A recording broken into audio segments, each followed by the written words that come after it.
What's up, YouTube? It's your boy John from Project Ellsworth. On December 12th, 1941, Universal Studios released The Wolfman. And what am I going to do to celebrate the 79-year anniversary of this legendary film? I'm going to color. so ridiculous.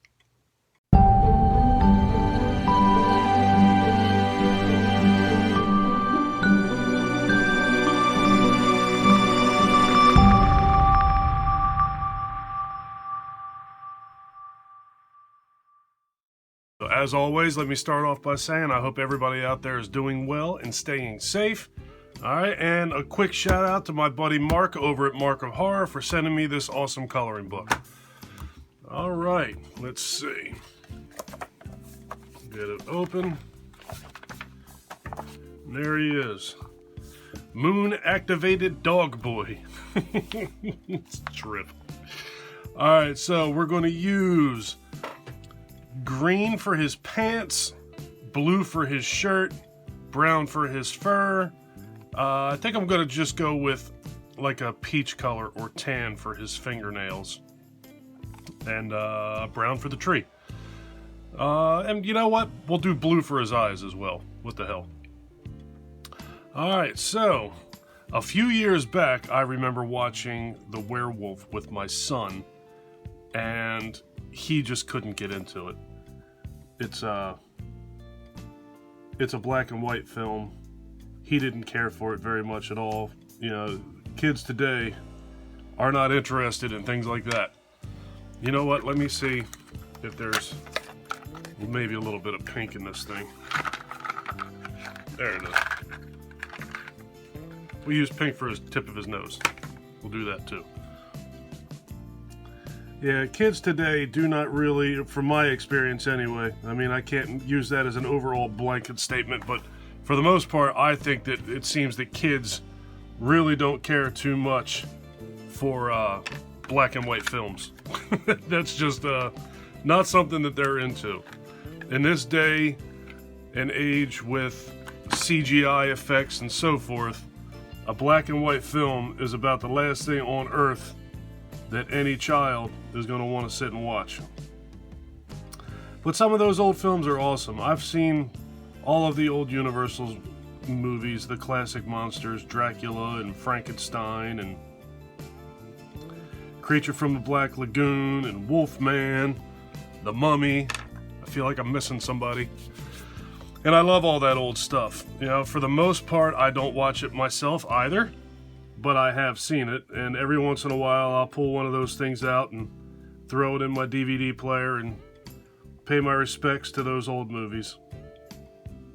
I don't remember those old movies all that well, but I know that the Wolfman movie, when I watched it a few years back, as I mentioned earlier, it's a trip to watch the fur growing onto the faces. It's actually pretty amusing. It's all like stop motion filming or stop animation, or I don't know how you want to put that. Stop motion is just what I think of it as. And it's a trip to watch that. And I think that was kind of the stuff that made my son pretty much give up on any idea of watching those movies. He saw that and he's like, what in the world am I watching? And that was it. He didn't want any part of it. And I guess I get it. I understand. I'm due to go back and watch some more of those soon. It's been a while since I've watched any of that. And like I said, every once in a while, I just like to go back, and I almost feel like I'm paying respects to those old movies when I watch them. I know which one I forgot. The Invisible Man. We just recently got an Invisible Man. My crayon broke. We just recently got an Invisible Man remake. It was either the end of 2019 or the very beginning of 2020. I know that I watched it after the world began to fall apart, and I did a review on that a while back on my channel. I enjoyed it. I know that movie got mixed responses as well, but I enjoyed The Invisible Man. I thought it was really well made. I'm not the biggest CGI guy in the world, but I actually thought that the CGI in that movie was pretty effective. I thought it was good. So yeah, I enjoyed The Invisible Man quite a bit. I have not watched a lot of the newer versions of these classic films. Not a whole lot of them. I haven't watched, I mean, what is there now? 1,000 Frankenstein films have been made, and I have not gone back and watched those. I have a feeling that I would be very disappointed with a lot of the Frankenstein stuff, because I actually really do enjoy the Universal Frankenstein. He's always been my favorite.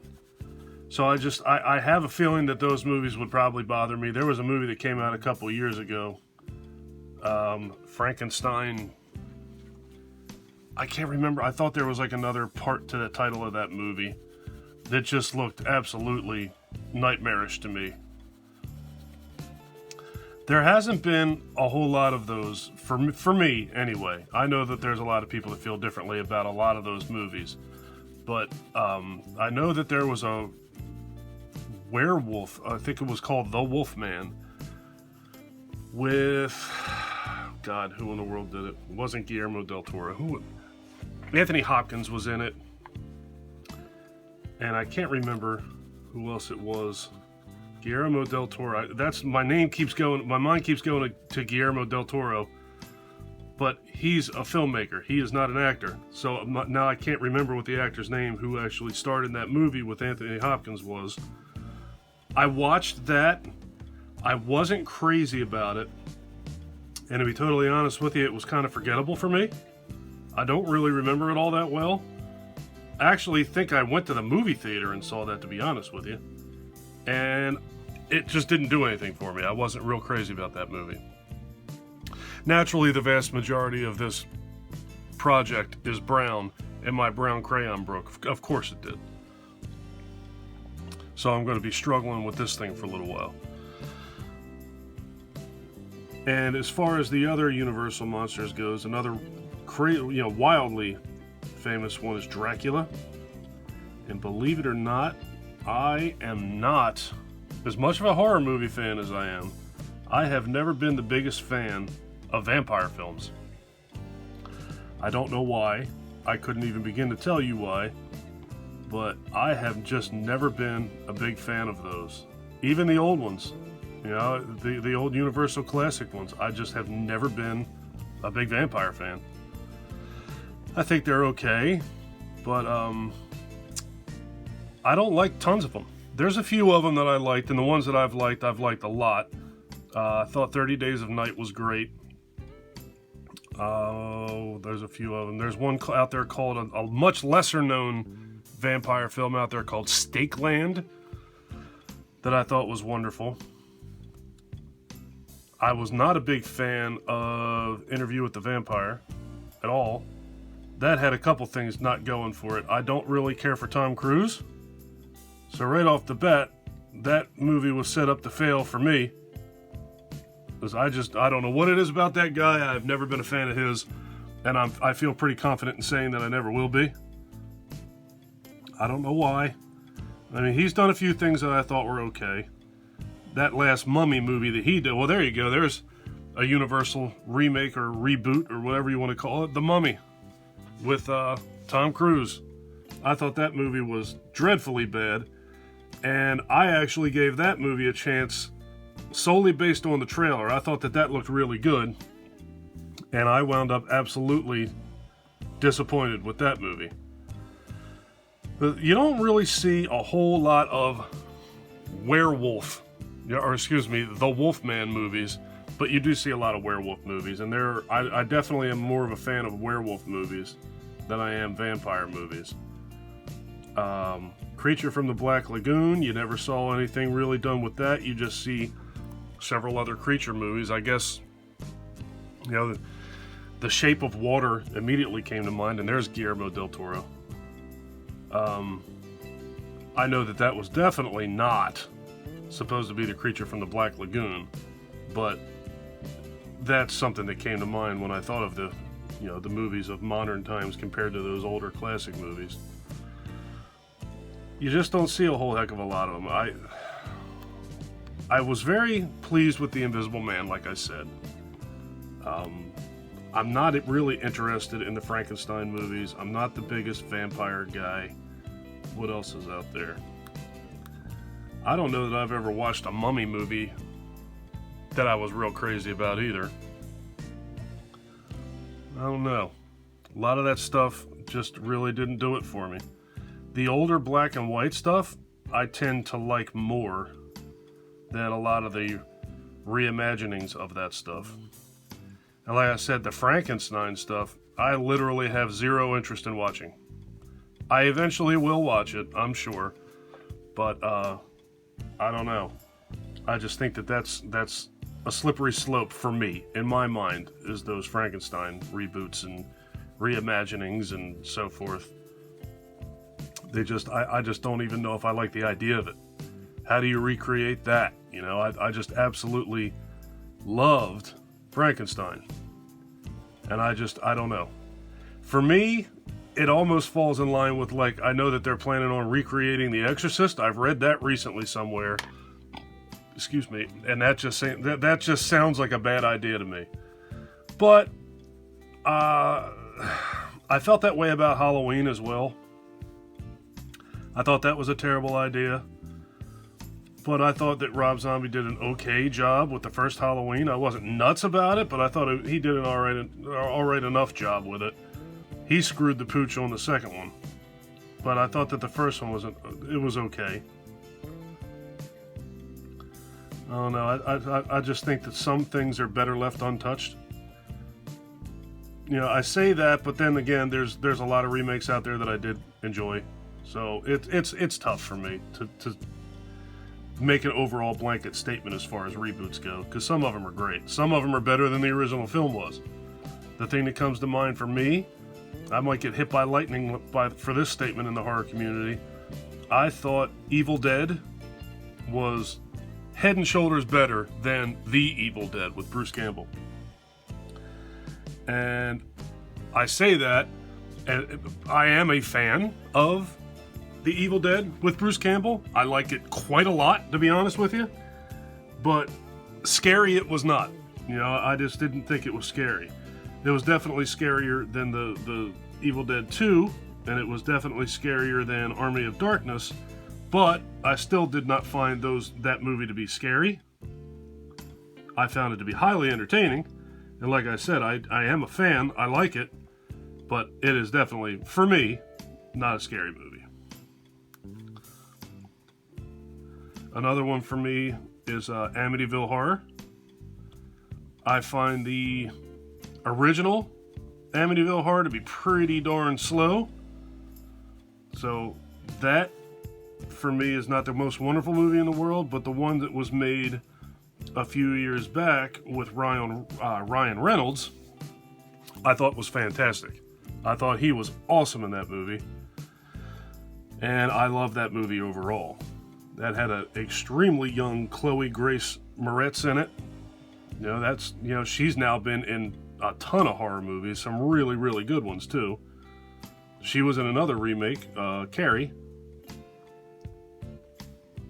I thought her job as Carrie was also pretty good, but it was definitely not in the same galaxy as the Sissy Spacek film was.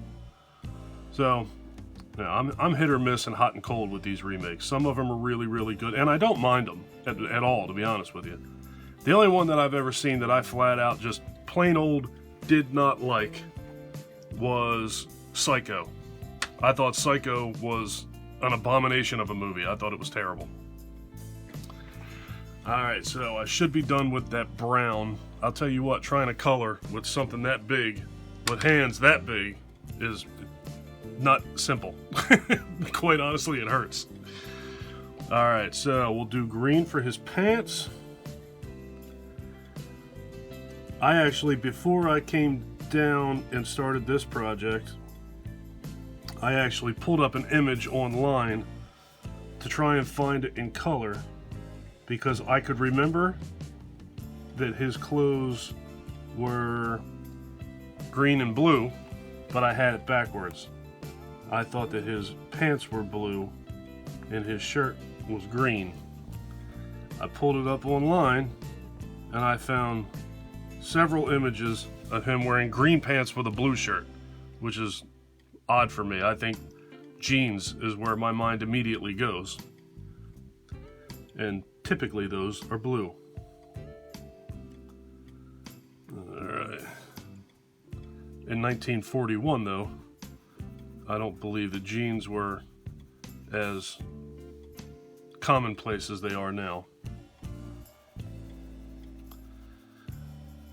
But, you know, if you think back to the werewolf movie and you recognize that it's black and white, it's not something that's going to be burned into your psyche. I should have just actually, you know what would have been a really cool idea now that I'm thinking about it? Well, this idea was definitely too late. It would have been really cool to simply use blacks and grays to color him. That would have been a good idea. For those of you out there who are YouTubers, I'm sure you understand what it's like to have really cool ideas too late.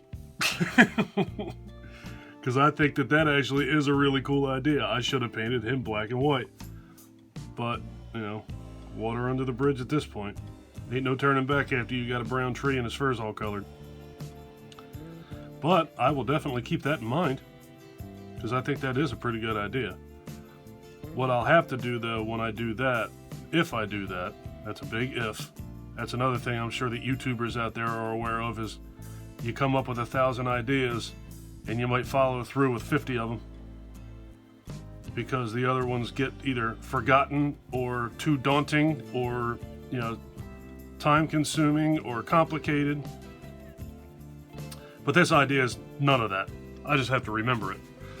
I'll have to bring a photo down with me as a reference point. I'll just have my laptop like sitting up here and use that as a reference point for when I color one of the future Universal monsters. And there is a strong maybe attached to that. I'm sure that I'll color whatever is in this book. I don't remember all of them off the top of my head. But when I come across another black and white one, I think it would actually be really cool if I colored him in black and white. I think that would actually be a pretty cool idea. So, I don't remember which one is next. Actually, you know what? Yeah, I do remember which one's next, but I'm not going to say it here because the moment that I say something will pop up and throw a wrench into my plans. But I'm trying to do these at meaningful times. Like today is December 12th is the anniversary of the Wolfman. So here I am, December 12th, doing this picture. December 12th is also my wife's birthday. But she is not out of bed yet. So that gives me the opportunity to steal her tripod and come down here and color this picture for you guys. Yeah, and for me too. You know, I've said in past videos how absolutely relaxing I find this to be. Strangely relaxing, to be honest with you.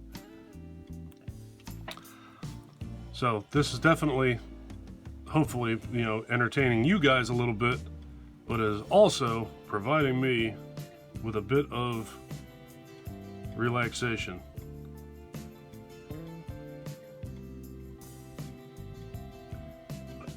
I don't want to say that it's hard to talk while doing this, because it really honestly is not hard, but it's not as easy to focus when you're trying to tell a story or keep up a conversation while you're coloring.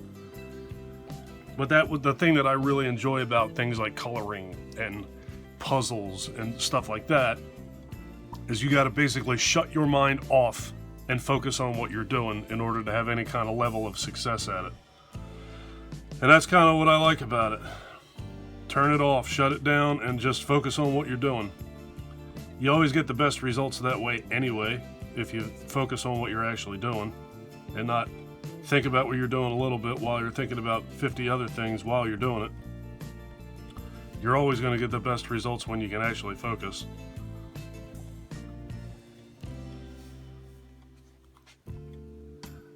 I've gotten mixed responses on these.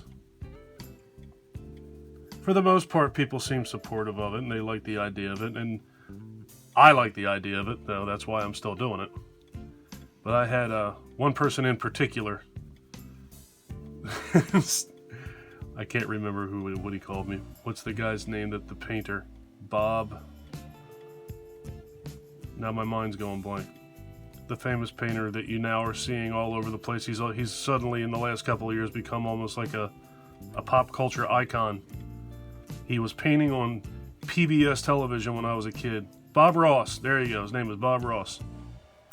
Somebody saw that I was coloring on my channel every now and then and said, "Come on, Bob Ross," like negative connotation attached to it. I said, what do you mean, come on? I'm having fun. So I'm a firm believer, if you don't like something, just scroll by it and don't watch it. You don't have to be nasty. I don't like that. I don't rain on other people's parades. I don't think that that's cool at all, ever, for whatever reason. So, some people are enjoying me coloring. Some people are not enjoying me coloring. So if you're not enjoying me coloring, you just don't have to watch it. That's the way I view it. So, it is what it is. I like it. I find it to be enjoying, relaxing. So, I'm going to keep on doing it. I think there's a moral in that a little bit too. A little bit of a moral to that story is do things for yourself every once in a while. Not worry about what everybody else thinks. All right, that's it. That's the Wolfman completed. All right, so there he is. The Wolfman, released December 12th, 1941. I think he turned out pretty cool. Pain in the neck that that brown crayon broke, but it is what it is. All right, so I'm going to get out of here. I will leave a link down below for Marc of Horror, my good friend Marc, his channel, Marc of Horror, down in the comment section below. Jump over there, check him out. Marc is an awesome guy, and he's the dude who provided me with that coloring book. I'm going to get out of here. If you guys like this video, please give me a thumbs up. If you really like this video and you are enjoying my content up to this point, please do me a huge personal favor. Click that subscribe button and ring that bell. Take care of yourself. Take care of each other. Have a kick-ass day. And thank you for watching. Later, folks. Pretty good.